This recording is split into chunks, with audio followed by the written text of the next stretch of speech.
أعوذ بالله من الشيطان الرجيم بسم الله الرحمن الرحيم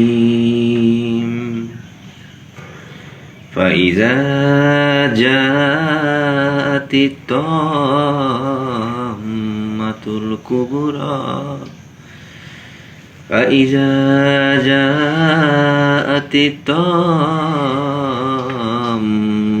الكبرى يوم يتذكر الإنسان ما شاء وبرزت الجحيم لمن يرى فأما من طغى وآثار الحياة الدنيا فإن الجحيم هي المأوى وأما من خاف مقام ربه ونهى النفس عن الهوى فإن الجنة هي المأوى صدق الله العلي العظيم আসসালামু আলাইকুম সবাইকে গুড মর্নিং। অনেকদিন পর একটা ভিডিও নিয়ে আসলাম। আসলে মনে হয় যে একটা ভিডিও করি এবং সেটা আপনাদের মাঝে শেয়ার করি, কিন্তু নানান চতুর্দিক থেকে ব্যস্ততার মধ্যে দিন যাচ্ছে আমার বেশ কয়েক মাস ধরে, যার কারণে ফোন ব্যবহার করা হয়তো সবসময় হয়, বাট এরকম করে টাইম বের করে যে একটা ভিডিও ক্রিয়েট করব তারপর আপনাদের সাথে শেয়ার করব, এই টাইমটুকু আসলে বের করাটা আমার জন্য খুব টাফ হয়ে গেছে। বাট আমার একটা তামান্না থাকে সবসময় যে আমি একটা ভিডিও করে ছাড়বো। তো যাই হোক, আলহামদুলিল্লাহ, আশা করি আপনারা ভালো আছেন আল্লাহর রহমতে। আমিও ভালো আছি আলহামদুলিল্লাহ। আমি আজকে এখন আছি হচ্ছে কুয়াকাটাতে আছি। আমাদের কোম্পানি থেকে একটা জেনারেল মিটিংয়ে আমরা এসেছি। অ্যানুয়ালি যে মিটিংটা হয় আমাদের প্রতি বছর, তো সেই মিটিংয়ে আমরা গত 4 দিন ধরে এখানে আছি। এখন সকাল 6:30 একটু বেশি। তো আমি প্রতিদিন অনেক সকালে ঘুম থেকে উঠি, 5:30টার দিকে আমি ঘুম থেকে উঠে যাই। 5টা 5:30টার মধ্যে আমার রেগুলার টাইম ঘুম থেকে ওঠার, আর এর মাঝে তত তাড়াতাড়ি সম্ভব ঘুমাই যায়। তো আমি একটা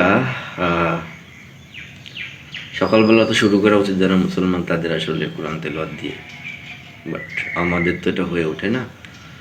আমি ট্রাই করি প্রতিদিন কোরআন পড়ার, এবং সেটা আমার বাসায় থাকলে ভালো হয়। আমি কোরআন থেকেই পড়াশোনা করতে পারি, তেলাওয়াত করতে পারি, বাট এখানে এসে সেটা হচ্ছে না। হয়তো আমার মনে মনে পড়তেছি বা মোবাইলের অ্যাপস দিয়ে পড়ছি, বাট সেটাও এরকম যে একটা স্বাদ, সেই স্বাদটা আসলে হচ্ছে না। তো আসলে কি দেখেন, আমরা তো আছি কঠিন পাহাড়ের মধ্যে, যেটাই করছি, যেটাই বলছি, যেদিকে তাকাচ্ছি সব রেকর্ড হয়ে যাচ্ছে, নোট ডাউন হয়ে যাচ্ছে। হ্যাঁ, সূরা আলা কি সূরা আলা অথবা সূরা ফাতিরের মধ্যে আছে যে ওয়া ইন্না আলাইকুম লাহাফিজিনা কিরামান কাতিবিনা, নিশ্চয় তোমাদের উপর রয়েছে সম্মানিত লেখকগণ। ওয়া ইন্নাল আলাইকুম লাহাফিজিনা কিরামান কাতিবিনা ইয়ালামুনা মা লা তাফআলুন, তোমরা যা জানো না তারা তা জানে। ওয়া ইন্নাল আবরারা, যারা ভালো, যারা গুড, যারা অনেস্ট, ইন্নাল আবরারা লাফি নাইম, যারা ভালো তারা নাইম নামক জান্নাতে থাকবে। ওয়া ইন্নাল ফুজ্জারা, যারা খারাপ, যারা অনেস্ট এবং যারা আল্লাহর শরীয়ত মতো চলে না, আল্লাহর সাথে নাফরমানি করে, তারা যাবে জাহিম। আর জাহিম হচ্ছে একটা দোজকের নাম, তো জাহিমে যাবে। তো আমরা এতটাই কঠিন পাহাড়ের মধ্যে আছি যে আবার যা বলছি যা করছি সব নোট ডাউন হয়ে যাচ্ছে, এবং দিন শেষে এটা আল্লাহর কাছে জমা দিচ্ছে কিরামান কাতিবিন, সম্মানিত লেখক দেয়। এরপরে তো আল্লাহ আসেনি, আল্লাহ তো সবসময় আমাদেরকে দেখছেন। এবং এইগুলো এরপর আমাদেরকে মৃত্যুর পরে নেওয়া হবে, এইগুলোকে নেওয়া হবে ইল্লিন এবং সিজ্জিনে। অর্থাৎ যারা ভালো তাদেরকে নেওয়া হবে ইল্লিনে, আত্মাগুলোকে, মূলত নট বডিকে, শুধু আত্মাগুলোকে নেওয়া হবে। এবং যারা বদ মানুষ, অসৎ মানুষ, তাদেরটা নেওয়া হবে সিজ্জিনে। সিজ্জিন মানে কিন্তু কারাগার, জেলখানা। তো এরপরে নেওয়া হবে হাসরের ময়দানে। তারপরে সেই আমল নামাটা আমাদেরকে দেওয়া হবে ডানাতে এবং বামাতে। তারপরে যেই জীবনটা শুরু হবে সেটাই হবে হচ্ছে আমাদের জন্য আসল জীবন। পৃথিবীতে আমরা আসছি শুধুমাত্র সেই আসল জীবনটা গেইন করার জন্য। দুইটা রাস্তা, সিরাতুল মুস্তাকিম ওয়া দাল্লিন। যারা সিরাতুল মুস্তাকিমে থাকবে তারা যাবে জান্নাতে, যারা ওরা দাল্লিনে থাকবে অর্থাৎ ইহুদি খ্রিস্টানদের রাস্তায় থাকবে তারা যাবে হচ্ছে পথভ্রষ্টদের রাস্তায়, যারা থাকবে তারা যাবে হচ্ছে দোজখে। তো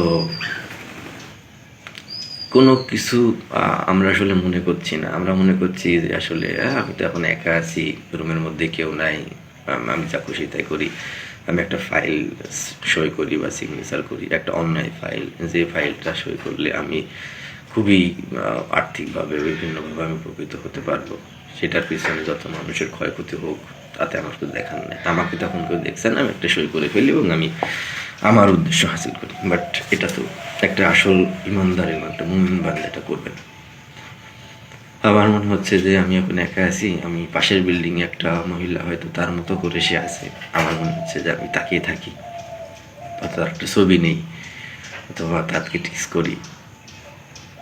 এইরকম হয়তো আমাদের অনেক সময় মনে হয়, ইনক্লুডিং মি। আমিও যেগুলো থেকে বাইরে তা কিন্তু না, কারণ মানুষের মনটা আসলে মানুষের বানানো না, আল্লাহর বানানো। তো সূরা ইউসুফের মেবি 53 নম্বর আয়াত আল্লাহ বলছেন যে মানুষের মন সবসময় খারাপের দিকে ধাবিত করে, খারাপের দিকে মানুষকে টেনে নিয়ে যায়। সো মনটাকে ভালো করার চেষ্টা করতে হবে। আর তাহলেই আমার দ্বারা বিভিন্ন অন্যায়, টেবিলের নিচ দিয়ে টাকা নেওয়া, বিভিন্ন ফাইলে সই করা, নিষিদ্ধ জিনিসের দিকে তাকানো, ওইভাবে তাকানো, এগুলোটা একটু মিটিগেট হবে, একটু কমে আসবে। আর কিন্তু আমরা তো মনে করছি যে আমাকে কেউ দেখছে না। এই যে আমাদের একটা ভুল ধারণা, এই যে আমাদের একটা ভ্রান্তি, এই ভুল ধারণাগুলো আমাদেরকে পরকালে কঠিন শাস্তি ভোগ করার জন্য যথেষ্ট হবে। তো যার কারণে আমরা এগুলো ভাবি না, আমাকে কেউ দেখছে, একজন আমাকে কেরামান কাতিবিন দেখছে, আল্লাহ আমাকে দেখছে, আমার চোখ কান হাত মুখ নাক সব সাক্ষী দেবে, এগুলো যদি কোনো মানুষ ভাবে তাহলে সে অন্যায় করবে না, জুলুম করবে না। জুলুম তো এখন ছড়াছড়ি, জুলুমের ছড়াছড়ি, চারিদিকে জুলুম। পারিবারিক জুলুম সবচাইতে বড়, পারিবারিক জুলুমটা সবচেয়ে বড়। তারপরে বিভিন্ন জুলুম তো আছেই, মানুষ মানুষকে তার উদ্দেশ্য হাসিল করার জন্য কি না করছে, মানুষকে মানুষ গুলি করে মেরে ফেলছে, পিটিয়ে মেরে ফেলছে, গুম করে ফেলছে, গলা কেটে ফেলছে, অঙ্গ প্রত্যঙ্গ কেটে ফেলছে। তো এইগুলো মানুষ করছে কেন? এগুলো করার একমাত্র কারণ মানুষ কোরআন থেকে দূরে, কোরআন পড়ে না। দু একজন মানুষ কোরআন পড়ে, তারাও যে খুব একটা ভালো করে কোরআনের অর্থ সহ পড়ে তা না। মনে করে যে পড়লে সোয়াব হবে তাই পড়ি। সোয়াব তো ডেফিনেটলি হবে, সোয়াব তো হবেই পড়লে, বাট আমাকে তো ভিতরে ঢুকে দেখতে হবে আসলে এটা কি বলছে। যাই হোক, আল্লাহ সবাইকে তৌফিক দান করুক, ইনক্লুডিং মি। তো ভালো কাজ করতে হবে, ভালো কাজ করার জন্য কিন্তু ভালো মনের প্রয়োজন। আর ভালো মন আসলে তৈরি করাটা খুব টাফ, খুব পরিশ্রমের ব্যাপার। ভালো মন করতে হলেই আপনার মনটাকে বা আমার মনটাকে আমি যদি ভালো করতে চাই তাহলে আমাকে অবশ্যই ইবাদত করতে হবে, অনুশীলন করতে হবে মনকে নিয়ে, এবং মনকে ভালো করার মাধ্যমে ইবাদত করতে হবে। ইবাদত না করলে আমার মন ভালো থাকবে না এবং আমিও ভালো থাকবো না, এবং আমি অন্যায় করবো, এবং অন্যায় করতে আমাকে দ্বিতীয়বার ভাববো না, আমি কাঁপবও না, এবং অন্যায় করার পর আমার কোনো আফসোসও লাগবে না, আমি হাসতে হাসতে মানুষ অন্যায় করে ফেলবে। আসলে দেখেন, একটা মানুষ বা বিভিন্ন আবিষ্কারক যখন একটা গাড়ির আবিষ্কারক বা কোনো একটা কিছুর আবিষ্কারক বা মোবাইলের আবিষ্কারক একটা, উনি যখন মোবাইলটা আবিষ্কার করছে তখন কিন্তু মার্কেটে একটা তার কিছু নিয়ম ছাড়ে দেয় ক্যাটালগ বুক বলে আমরা দেখি যে এই মেশিনটা বা এই ডিভাইসটা কিভাবে অপারেট করতে হবে, হাউ টু অপারেট প্রপারলি। হ্যাঁ, তো আল্লাহ আমাদের আবিষ্কারক, আল্লাহ জানে যে এই মানুষ নামক এই যন্ত্রটা, ডিভাইসটা কোন কোন বিষয়গুলো মেনটেন করে চললে এর দ্বারা অন্যায় হবে না, ভুল হবে না। তো একটা ডিভাইস আবিষ্কার পর যখন একটা আবিষ্কারক ওই ডিভাইসটাকে কীভাবে অপারেট করতে হয় তার জন্য নিয়মকানুন লিখে দেয়, ঠিক তেমনিভাবে আল্লাহ আমাদেরকে বানানোর পর কোরআন নামক নিয়মকানুন আমাদেরকে দিয়েছেন, যেটা পড়লে, যেটার সাথে আমাদের সম্পর্ক করতে পারলে আমরা অন্যায় করবো না, জুলুম করবো না, অত্যাচার করবো না। তো আল্লাহ সবাইকে এই ব্যাপারটা নিয়ে চিন্তা করার এবং কাজ করার তৌফিক দান করুক। আর আমি দোয়া করি আমাদের কাউকেই যেন জুলুম মিশ্রিত অবস্থায় কবরে যেতে না হয়, পৃথিবী থেকে বিদায় নিতে না হয়, এর আগেই যেন আমরা নিজেদেরকে সংশোধন করে ফেলি, এবং সবসময় আখিরাতের জন্য আমরা চেষ্টা করি, আখিরাতের জন্য কি লাগবে, কি মাল সামানা লাগবে সেগুলো জোগাড় করা। যত বোঝা বাড়াবেন তত বোঝা বাড়বে, তত আপনার ঝামেলা হবে। এই ঝামেলাটা হবে কখন আমি বুঝছি, আমি গত 4 দিন আগে যখন আসলাম, আমরা অনেকে আসছি, 116 জন মেবি, 3টা গাড়ি আছে আমাদের, বাস বড় বড়। তো অনেকে অনেক ব্যাগ নিছি, আমি চিন্তা করলাম যে বেশি ব্যাগ নিব না, একটাই ব্যাগ নিছি, বাট একটা ব্যাগের মধ্যে আমার যা কিছু প্রয়োজন সেগুলো নিছি, বাট সেটাকে আমি সকালবেলা ভোরবেলা তো রিক্সা পাওয়া যায় না, আমি হেঁটেই বাসা থেকে বের হয়েছি। তারপরে এসে দেখি যে আমার জায়গা নেই, আমি সকাল লেট, আমার জায়গা নেই, আমার ব্যাগ থাকতে হলো কোথায়, আমার বক্সের মধ্যে গাড়ির জায়গা হলো না, আমাকে নিতে হলো আমার গাড়ির ভেতরে আইএলসের মধ্যে রাখা লাগলো। এবং বের হওয়ার সময় যদি লক্ষ্য করলাম যে যার ব্যাগ আছে তার বাড়াইতে কষ্ট হচ্ছে, তো যত বোঝা থাকবে তত আমার কষ্ট হবে। তো পৃথিবীর যত আবর্জনা আমি জোগাড় করবো, গাড়ি বাড়ি প্রতিপত্তি, তাহলে কিন্তু আমার হাসরের ময়দানে আমাকে হিসাব নিকাশের সম্মুখীন বেশি হতে হবে এবং আমাকে বেশি দেরি হবে। যদি আমার সব কিছু ক্লিয়ার থাকে, সব কিছু পরিপাটি থাকে, কম থাকে, তাহলে কিন্তু সেটা অত আমার হিসাবটা কঠিন হবে না। তার মানে এই না যে আমাকে ইনকাম করতে হবে, অবশ্যই আমাকে ইনকাম করতে হবে, পরিবারকে চালাইতে হবে, এবং আমার যেগুলো, আমার জন্য যেগুলো ভালো, সমাজের জন্য যেগুলো ভালো, পরিজনের জন্য যেগুলো ভালো, সেগুলো অবশ্যই আমাকে লেভেল বেস্ট ট্রাই করতে হবে। তো আজকে পর্যন্তই, আপনারা ভালো থাকেন, আর কোরআনের কাছে আসেন, কোরআনকে নিজের জীবনের সঙ্গী বানান। কোরআন এমন একটা জিনিস, এমন একটা বস্তু যেটা আল্লাহ যে আছেন এটার চাক্ষুষ এবং সুস্পষ্ট প্রমাণ হচ্ছে কোরআন শরীফ এবং পবিত্র মক্কা কাবাঘর। তো কোরআনকে আমরা সবার জীবনের সঙ্গী বানাই, এই গ্রন্থটা হবে আমাদের, যদি আমরা জীবনের সঙ্গী বানাইতে পারি, এটা হবে আমাদের পরকালীন জীবনের সঙ্গী। কোরআন যার পক্ষে থাকবে সে মুক্তি পাবে ইনশাল্লাহ, আল্লাহ তাকে মুক্তি দিবেন ইনশাল্লাহ। তো সবাই আশা করি যে আমরা কোরআন পড়া শিখবো, যারা পারি না, যারা পারি তারা নিয়মিত কোরআন পড়বো, অর্থসহ পড়বো। আল্লাহ মেহেরবান, আল্লাহ দয়াবান, আল্লাহ আমাদেরকে দয়া করবেন এবং আল্লাহ আমাদেরকে সঠিক পথ দেখাবেন। কারণ আল্লাহ বলছেন যে কোরআন হচ্ছে পথ নির্দেশ এবং নূর এবং পথ নির্দেশ, আলো এবং পথ নির্দেশ। আমার কাছে আলো আছে, বাট আমার কাছে পথ আছে, কিন্তু সে পথটা হতে পারে অন্ধকার বা আলোকিত। তো আমার পথটা যেহেতু অন্ধকার পথে আমাকে হাঁটতে হলে কী লাগবে? টর্চ লাইট লাগবে।